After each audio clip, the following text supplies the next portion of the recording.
right? Like I've been doing this like 40 something years. But I'm in a place now where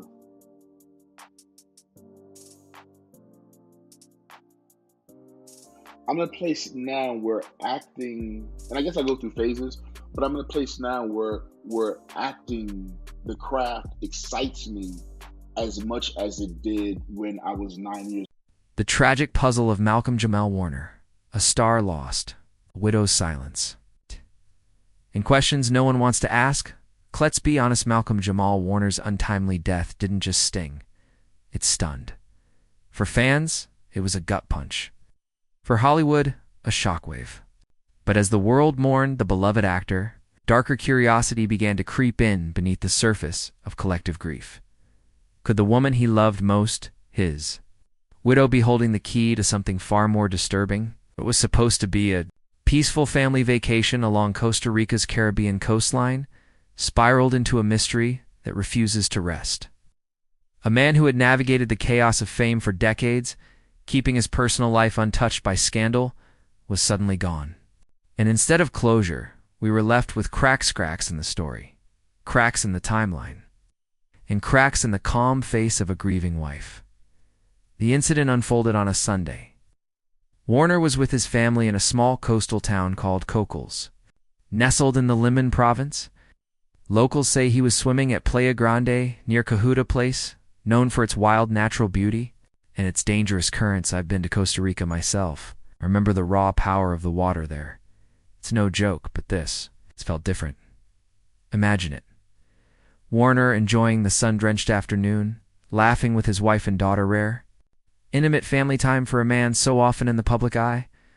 Then, in moments, everything changed. Eyewitnesses saw him pulled under by the sea. Strangers leapt in to help. For 20 agonizing minutes, they fought to save him. But when the Red Cross arrived, it was too late. Warner was pronounced dead.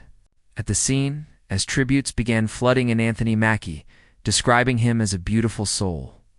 Tracy Ellis Ross mourning the man who once played her on-screen husband, the focus began to subtly shift. Beneath the outpouring of love, another narrative started to form, whispered and half-formed but persistent. What really happened about that day? Growing up on More television. importantly, who stood to But gain? there was a responsibility. The world knew because Warner as a I deeply had a head on private my man. shoulders, His and family I was around other people who had head on their shoulders. So that access didn't really come down my path because I wasn't around those kind of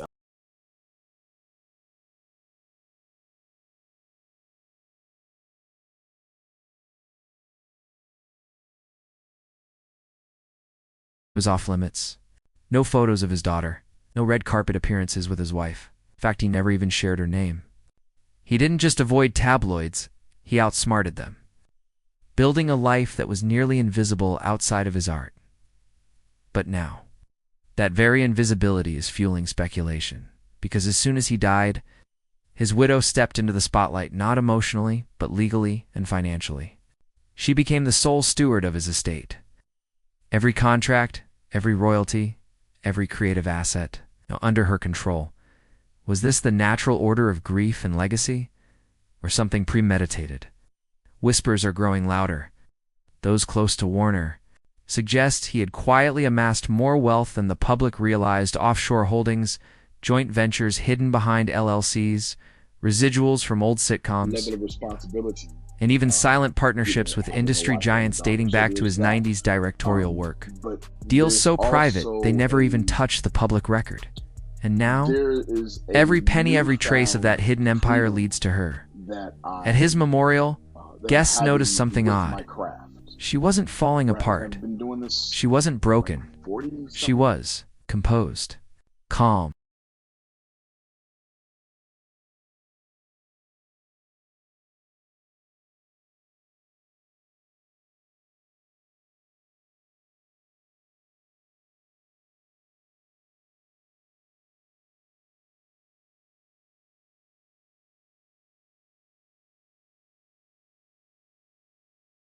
Businesslike.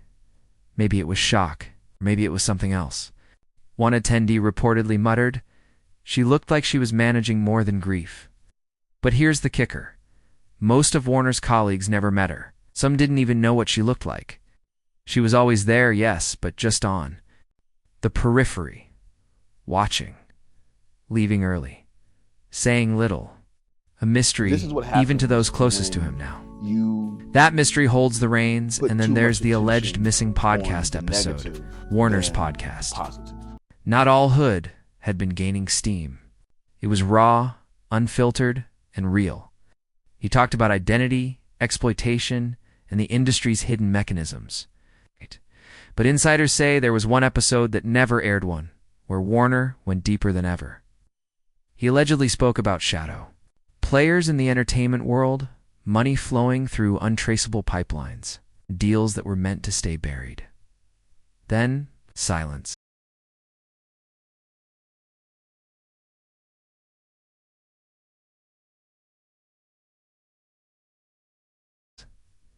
The episode disappeared, deleted from the archives, scrubbed from the server.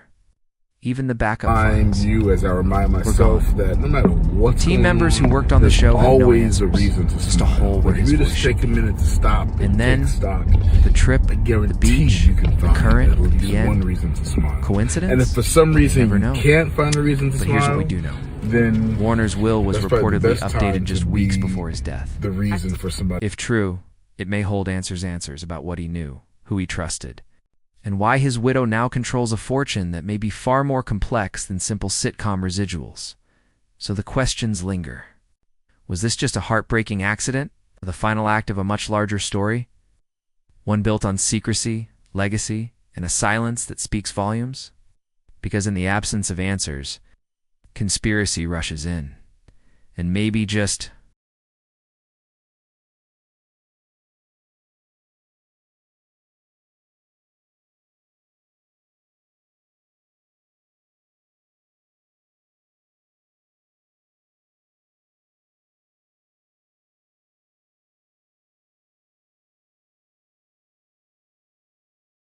maybe the truth is far stranger than anyone is prepared to admit. Warner's fierce devotion to keeping his personal life off the radar was once seen as admirably a way to protect what little privacy fame hadn't stripped from him. Now, that same veil of secrecy has become the breeding ground for growing speculation. Who is the woman who now controls the entirety of his legacy, his estate, his royalty streams, his intellectual property portfolio? And, yes, I got the flower according to persistent whispers, even offshore accounts tied to long-standing Hollywood power I'm players, rocking it.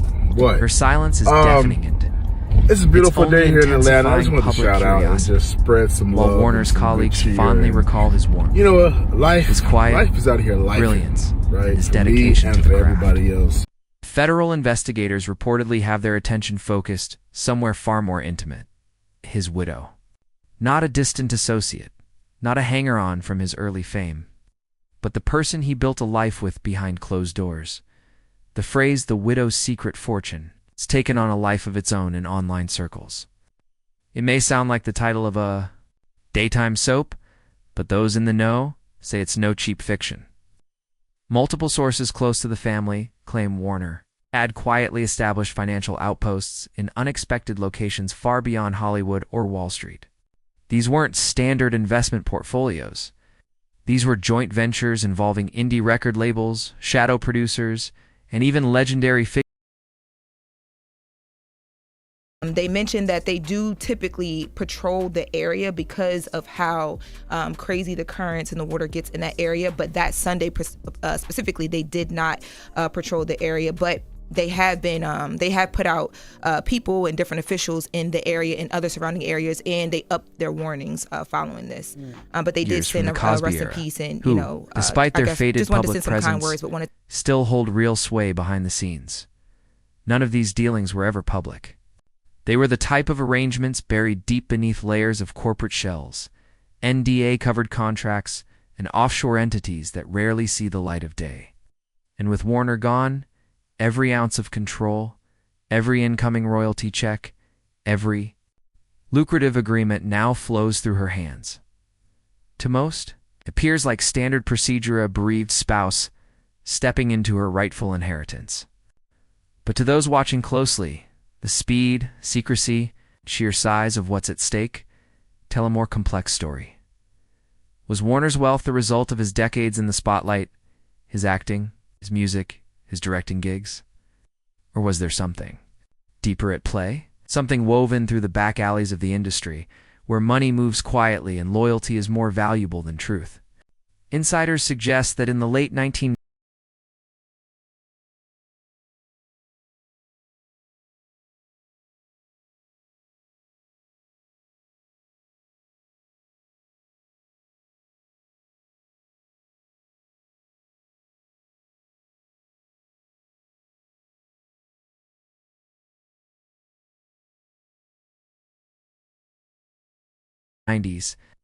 as Warner shifted his focus from sitcom fame to music video direction, he entered a different world, one marked by hidden partnerships, handshake deals, and off-the-books profits. He worked with big-name acts and niche British R&B groups alike. But those projects, insiders say, were often about more than just creative output. They were potential keys to an entire ecosystem of under-the-radar wealth accumulation. So the question is, did Warner build a hidden fortune